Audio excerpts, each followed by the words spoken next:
Speak Out, or The Road to World Peace. All the things halting humanity's convergence and wisdom have the same root cause: runaway indoctrination. Once you progress a little bit further, you may be surprised to see how little authentic disagreement there actually is. Indoctrination is not quite as manufactured as it may seem, though. It is more apt to talk about harvestation of indoctrination. Cultures are held back because advancement demands competence and wisdom. And yes, uneducated, small-minded leaders are infested with broken ideas and false beliefs. That's on top of the confabulations they weave to get to the next election or some retirement scheme. We need not look to misery, and we really shouldn't, to see the impact of indoctrination. But do allow me to make a somewhat impactful statement that may sting a little. Ladies and gentlemen, in all of human history, there was never a single alien abduction or UFO cover-up. It was all made up. It was all make-believe, or stress and overwork, or drugs and alcohol. But above all, it was brilliant writers and artists that to this day have scared some of us silly.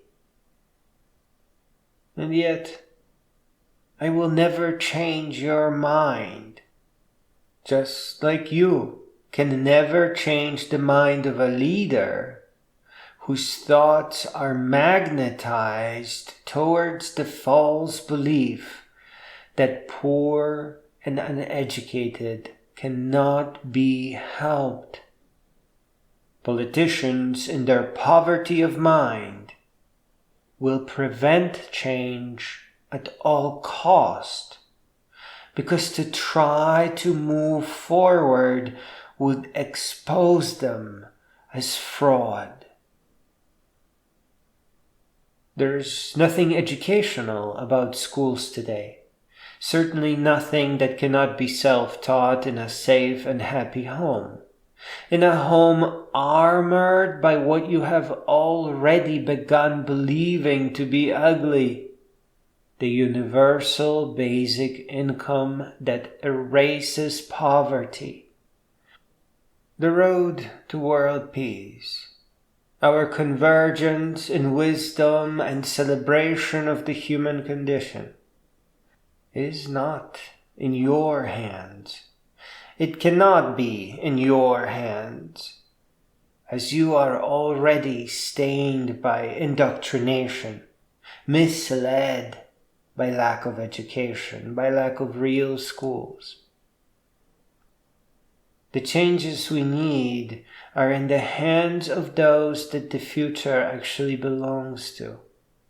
The little philosophers, the youngest of us, of course. Those who have not yet learned to believe in falsehoods. Those who have not yet been scared stupid by being held back, or not getting a diploma, or never being able to get a job. They just need to know two simple things. Schools are not working. They are ineffective. Everyone is just pretending to learn in order to move on. And two, that poverty is a mistake of uneducated leaders who don't know any better, who cannot know any better, who are incapable of leading the world towards effective, universal, basic income. In other words, tell them to relax, not to be scared of grades or poverty. Tell them schools are going to be fake, and their poverty is a terrible and tragic mistake. Tell them poverty is not their fault, just a symptom of fake education. Do not propagate the easier wrongs, and ask your children to grow all the way up until they become great beings and make the necessary repairs, so that the future ahead of us is truly worthy of the humankind.